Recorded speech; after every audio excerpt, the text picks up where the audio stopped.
Hello, everybody. I greet you as a Naperville resident. My name is Mario Lambert. First and foremost, I'm proud to represent my family. My wife and I live here, and our wonderful children are here. We care about what's going on with the schools because we plan to be here and create some legacy here. I do work for a company called Populous Group. It's a minority business. It's based out of Lyle, and it's shaped a lot of my beliefs around how I see business, as far as what I see from a workforce management standpoint, because as you all know, with a lot of, with the ACA and different things that are going on, it's causing companies to do things differently. You know, so I'm seeing it firsthand how companies are trying to stay within that threshold of 50 employees and cutting people back and reducing hours. So it's something that's important to me. But before I get started, I always like to, whenever I'm with a crowd or a group, I want to make sure we have some form of an understanding and expectations. I like to get at least 3 people, and I'm really big on participation too, so I won't call on folks, but we'll see what we can do. Just if I could hear from a few of you, what are you expecting to get out of this today? I want to make sure that I'm going in the right direction for you. The topic is pretty clear. Why are we, you know, basically we're going to explain why we're more relevant than ever, but does anybody have anything they want to shout out to say, hey, I want to make sure you give me some feedback on this, please? I know a lot, I've heard a lot about the national NAACP. I'd like to know what the DuPage County chapter does locally that might be a little different or unique. That's a great one. We got some good stuff on that. Anything else? Okay, I'll start with this question, which is kind of embedded in what you just said. Why is there a NAACP in DuPage County?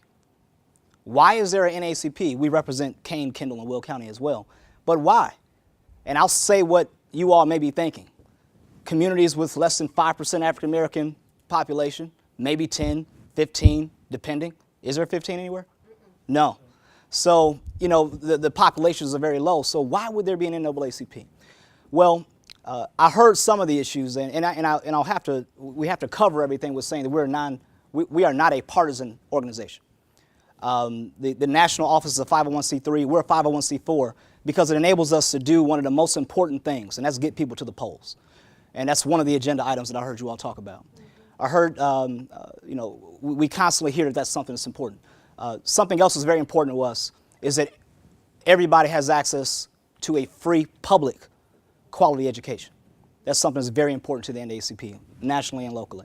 And there's other issues that are very important to us too, but I want to create some links for you right there.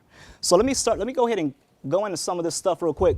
Quick facts about the NAACP. There was a video, I'm not going to show it, but basically the video is some dynamic people at the national office representing, I'm not going to show it because of time, but they're representing what the NAACP calls is the game-changing initiatives.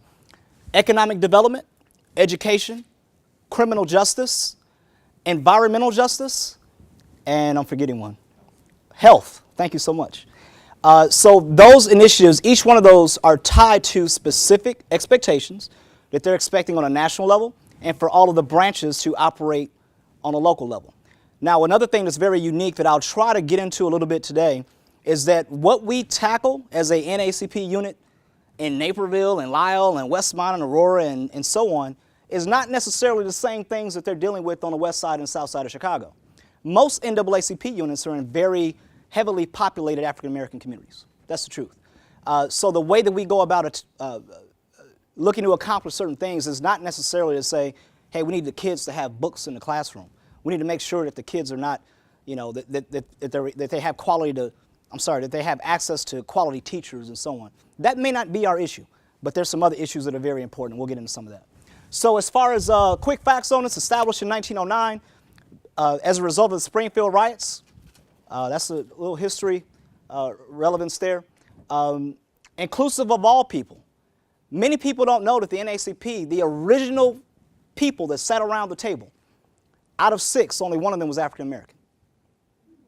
Many people don't know that the first president on a national level, the first president that was African American did not hold, I'm saying this crooked, the first African American did not hold the seat as president of the national level until 1975. Is that right? I don't remember the name. I'm sorry, I don't remember the name. But prior to that, it was white males. A lot of them were Jewish. The NAACP has been heavily supported by the Jewish community since the origin, heavily. And even to this day, if you go to the National Convention, you'll see it every year.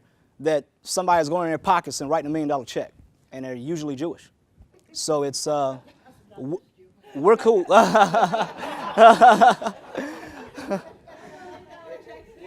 Yeah. So we won't put your name on that list then. All right, so basically the NAACP as a nation is experiencing a major shift right now because the African American population has not been growing nationwide, but we're seeing a major boom with the Latino population, and they're experiencing a lot of the same challenges, people of color, that African Americans are. So what we're finding is that there's a lot of different organizations that stand for civil rights and stand to eliminate prejudice and such. And there's this one nation, one dream ideology that's kind of been encapsulating all of these organizations that the NAACP is aligning with.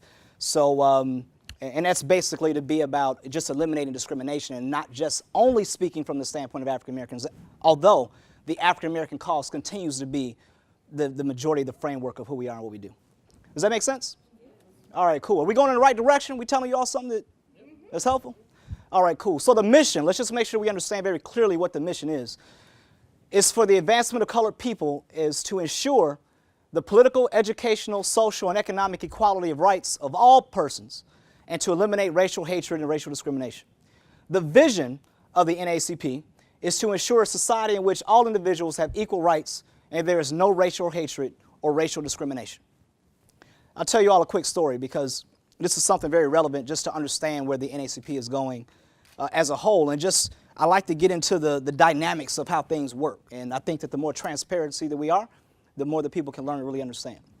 A few years ago, President Obama came out and made a public announcement about supporting gay marriages, right? Back in, was that 12? 12? Maybe 13? Yeah, that's right. So the NAACP had avoided that issue forever. They want to have nothing to do with it. And as I'll get into it with you a little bit, the NAACP is made up of a national board of 64 people across the nation that are primarily made up of elder pastors. Okay, so it's that didn't necessarily vibe with the black church, but those 64 people got in a room or a conference call, however they did it, but they basically duked it out for 8 to 10 hours, and I heard about it. They was to the wee hours of the night, and they came out of it saying that if we're going to represent that creed to eliminate racial discrimination and, racial hatred and discrimination against all people, then we have to represent what's, the interests of what President Obama stood for.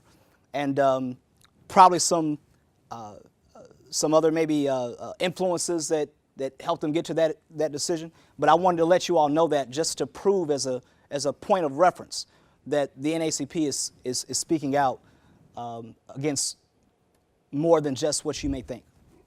So these are the different regions. We're broken up into 7 different regions. We represent Region 3. This is very important for you to know and understand. The National Board of Directors, the 64 people representing, that some of them come from the different regions from the previous screen. They run the NAACP. Volunteers, 64 of them. They run the NAACP, meaning they set the tone, the policy, the position, whatever is the outcome of what they determine is what the NAACP is going to advocate for. And that is a result of members like me that put my name in a hat to say, hey, I want to be on a national board, and I have the opportunity to do that.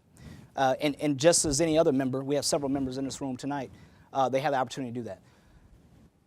They set the tone, and then there is a national office staff and some regional office staff as well. You see Ben Jealous in the news all the time. Well, you used to. He's not the president anymore. There's an interim president, Lorraine Miller. But Ben Jealous was an employee of the NAACP, along with the staff. And his responsibility was basically to follow the direction of the National Board of Directors. That's something that sometimes people don't really understand about the NAACP as far as how it's comprised. And then from there, you have our state-level presidents, branch presidents, such as the team that we have here in the Quad Counties. All right, so these are just different departments at the national staff, everything from legal, HR, Hollywood Bureau. Washington Bureau is really important because they're keeping tabs on what's happening with the legislation, and they're feeding that information back to us. So fun questions I'd like to ask you. Do you have to be African American in order to join the NAACP? No. Can NAACP, can we help with legal issues?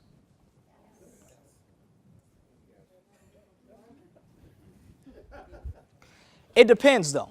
And it's an important question because we are not representing as attorneys. What we're looking for is, did the matter involve discrimination or a form of some type of hatred that didn't allow somebody to move forward, whether it was getting wrongfully terminated or somebody didn't get access to something that everybody else should have access to and so on. Yes?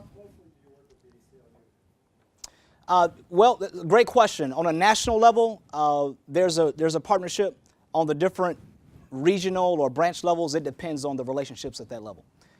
We, as a branch, Juan, do you have any? Not really. No, I don't think we as a branch have had any contact with the ACLU. All right. Do we support political candidates? No. Why not? Exactly. All right. Then the other stuff is, how many committees can I be a part of? And your answer would be? All of them. That's right. We learned with all the stuff going around today. That's pretty good. And then do we take action in every situation of wrongdoing? Why not? Say again? You got to pick and choose. And so sometimes I have to have difficult conversations with people that call because they're passionate about what they've been through and whatever happened to them just wasn't right. But it was just that one case, that one scenario with one bad manager, and what went wrong for them was a moral issue, but it's not going to impact a greater community. And sometimes we just don't, because of capacity, we can't do everything for everybody.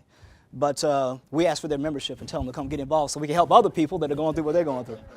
All right, so speaking of membership, there you go. It only costs $30 for a year, $10 for youth. And we're pretty vibrant on Facebook, Twitter, LinkedIn, just like you guys are, so that's pretty cool. Quick facts about the DuPage NAACP. We were established here since 1956. Can I get a time check? What time do we need to wrap up? Oh, you've got about 10 minutes. About 10 minutes, okay. We were established in 1956. We've had a very long history of advocates that have kept us alive. We're the second largest branch in the state. We are the only branch in the nation that we've been able to gather, and we've talked to everyone from Ben Jealous to the national staff and so on, that has 5 elected officers that are 40 and under. Did he turn 41 yet, Andy? No, okay, so yeah, we still can have that. Not you, but that are 40 and under. And that's something that we're really proud of, because when most people think about the NAACP, they're not necessarily thinking about somebody like me being the president, right? But I'm very, very thankful and proud that those, thank God that a lot of our legacy members are still with us, and they are strongly backing us in what we're doing. And believe me, you all know the powers that be within every organization. If they didn't want me here, I wouldn't be here. So but I'm very thankful that they trust our leadership. We have gone to the national level, and we've traveled to represent not only our branch, but we've done some things to even be facilitators at the national level with the conventions that they have. So that just speaks to that they're trusting our leadership also on a national level. We're getting a lot of visibility that way. Nationally awarded youth programs, and we're home to a national board member. Many of you all may know or have heard of Reverend Teresa Deer, right? She was the past president to set a wonderful stage for where we're going. So who are we? I'm just going to show you a few pictures to give you a bit of a feel. The picture at the bottom was an awards reception at our gala. It's me and Andy, our third vice president, with Julian Bond. Me with Ben Jealous. I told him to back up off me a little bit. He's a little too big. But Andy Williams again with Marvin Bird. I don't know if any of you all know of Marvin Bird, but he was one of the past presidents. And that picture is just special to me because it demonstrates, one of the legacy members with one of our younger folks. We have a lot of women's initiatives where we're looking to empower women to be involved and to be very active with their voice. This picture is just special to me. When I became president, that gentleman and his son, they came to every one of the youth events that we hosted. Every month we were doing a So You Think You Want a Career in Health, So You Think You Want a Career in wherever. And we did a lot with Navistar and Office Max, and he brought his son to everything that we did, and it was just special. This is our youth council. They traveled, they've been to Florida with us, they've been to California, This year is in Vegas. That's going to be dangerous to have kids in Vegas. But we're thankful that these youth are getting involved, and the focus there is to teach them how to be leaders and how to advocate, activate their voice to stand up for what they believe in and what they want to accomplish for themselves, and to sniff out things that aren't right in their school when they see discrimination, to have a voice to speak up on their own. That's me speaking at the Leadership 500. It was definitely an honor to be there. This is me speaking at a large rally. Why?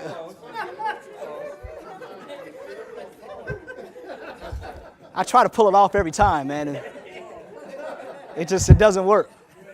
It doesn't work. 2020. Book it, baby. Yeah, right. So we actually brought then soon-to-be Senator Barack Obama. This is actually at Benedictine University. We only had 9 people show up because nobody knew who Barack Obama was. And we were there, and I took that picture, and she said, "You want a picture with her?" And I'm too cool. So I'm like, "Nah, I'm good." So, but I took the picture, though. I took the picture.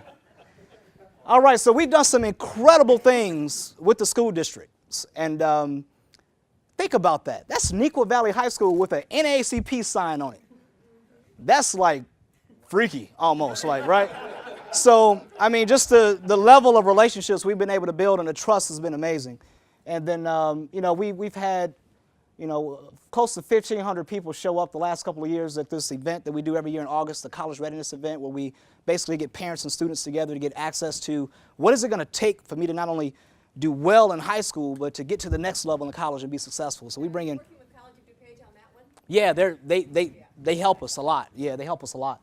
So that's that there, and the top left-hand corner is us with our sponsors. I got a slide for their little promo later on, and then the bottom right-hand corner, you've got Kathy Burkett. You got a few different superintendents in there representing with us. Have you all heard of AXO? It's a great organization. It's actually one of our committees, but they do a lot. They're so strong that they operate very independently of the NAACP to a degree, but they are a standing committee of the NAACP. And every year we have these wonderful kids that get involved. We were able to retain about 75 of them from throughout the school year. And then they compete in areas such as STEM areas. It could be dancing, it could be music composition. They build science projects and all kinds of stuff. And this is basically a picture of a lot of the kids there, along with some of the adult mentors and volunteers. For a second. Yeah. Did you hear the president this afternoon with his initiative and had the young black men who stood behind him? I didn't hear that yet, but I'm looking forward to hearing it. You are so in line with his new initiative. Yeah. And all of these groups of young people, Yeah. and all the mentoring that you're providing. It's fabulous. Thank you so much. My brother's keeper. I read about it. Yeah, I think it was in the paper yesterday. Well, he was on today. He was on today? Yeah. Pretty impressive. Yeah, that's awesome. We're really proud of this program. And when in addition to that youth leadership program, the picture that I showed you before, we have another group of kids that if they win the gold medal, they go on to compete on a national level, and we represent pretty good. We usually come back home with some gold medalists, and they win scholarships and all kinds of stuff. We're really, really proud of that organization. I don't know if you all know, but a couple of years ago, Kelly Ingram is a hero to our branch. She has a African-American husband, so a mixed kid, and she, between taking her, she heard about the Trayvon Martin stuff that was going on, and then she was in a store, and this lady was just being very rude to her son, and it struck her in the heart, like really, really strong. And she got on Facebook. I didn't know who she was. She didn't even know about us, really. But she got on Facebook and said, "I want to do something. I want to have a march." And she just put it out there. And then a bunch of people took her serious. So it was like, "Yeah, when are you going to do it?" She named a date. She's like, "Whoa, this is blowing up." And next thing I know, I caught wind of it. I don't remember who, but somebody said, "Hey, somebody's organizing a march. So I just reached out to her on Facebook, because you can message and stalk people on Facebook. I don't know if you know that. But I sent her a message and just said, "Hey, if you need any help, let me know." So it was actually her march, but we stood up there to help her out, and something that we ended up being very, very proud of, because we had about 100 people about 130 that marched through Naperville. Peaceful. We didn't allow Skittles and bottles, because we didn't want to litter. It was just a silent march, just to demonstrate our stance that we don't like violence. We don't stand for any type of violence as a result of discrimination. So, You're going to talk about the presentation you had at North Central College. which one? The one following the Trayvon Martin verdict, and you had the town hall. Oh yeah. That was really quite remarkable. Yeah, that's right. That's right. Juan was the moderator. Juan was a moderator. That was an amazing event. I know Duncan, weren't you and Stephanie there too that night? We were. It was great. Yeah. Yeah. This is the perfect time to bring that up too. So yeah, you're good. I like it. Basically, we were at the national convention. Juan Thomas, you were not at the. You went to Leadership 500 with me. He was a facilitator, one of the facilitators of Leadership 500. So we sent people to Florida and to, where was the convention at? Was it in Florida too? It was in Florida. Yeah, you couldn't go to both. I was a president, so I got to go to both. But no, when I was there, I just was compelled to say, hey, we need to have a community discussion.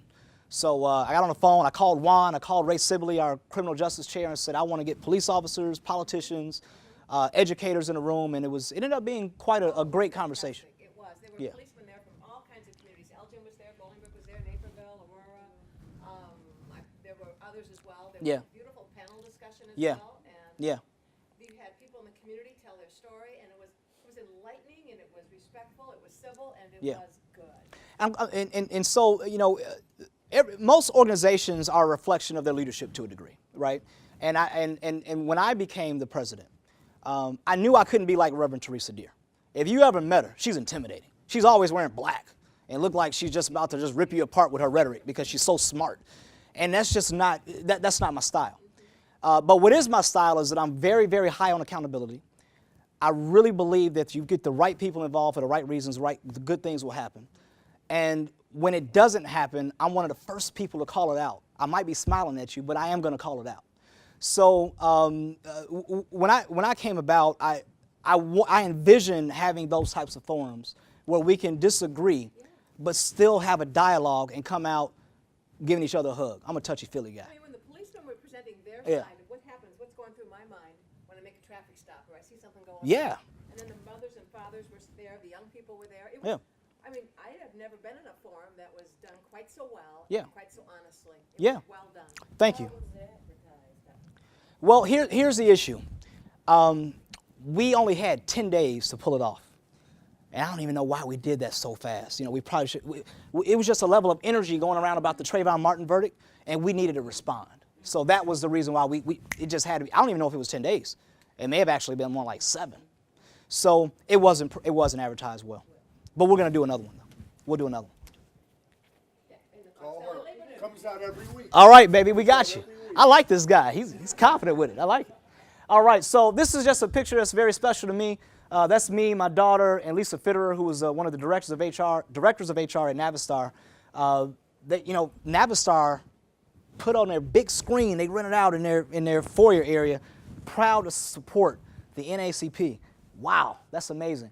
And this is an event that we held there where we were talking about careers, not just at Navistar, but what people can do to further their career in general. Because part of the issue is that not only do we need that middle management level that just kind of like stuck in the way that they used to do things. Some of y'all might be like that too, so I'm sorry if I'm offending you, but I did tell you I'm like direct. But there's a lot of people that's like, hey, I did this for 20 years before I got promoted. You got to do it for 20 years too. Well, guess what? These kids ain't staying for 20 years. You know what I mean? And that's going to end up being a major issue with companies being able to compete and remain viable. So,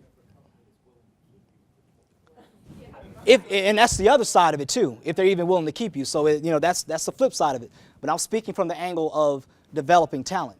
So what this forum was, because Navistar surely ain't keeping people for 20 years right now with all the issues that they're going through. But what we were doing at this forum right here was basically just trying to empower people to understand what can you do to put yourself in the best position, whether it's at that company, to be strategically positioned to go somewhere else with your skills, how do you communicate your skills, or maybe even you might be skilled enough to start your own business. So these are the kinds of things that we're empowering people, so if they do get caught in the midst of a layoff or being let go for something, you're ready to go because you're connected. So what is the NAACP doing? We're establishing these alliances, these relationships with CEOs and executives. And I love it when somebody calls me and say that, hey, I just applied for a job at McDonald's. Can you help me? And I'm like, do I trust you? And if I do, I can make a phone call and at least highly influence if they get an interview. So that's part of the power of what we're trying to build with our. Mario, that's your path to economic justice. There it is. That's right. That's right. So these are just some other pictures of us being involved in different business forums. So is that one. Some of you all are in this. Were there. Yeah, absolutely. That's me, Reverend Deere, with many of you. It was a political candidates forum that we hosted at in the basement of DuPage AME Church. I think I was only 2 months into my presidency at the time. So that was pretty cool.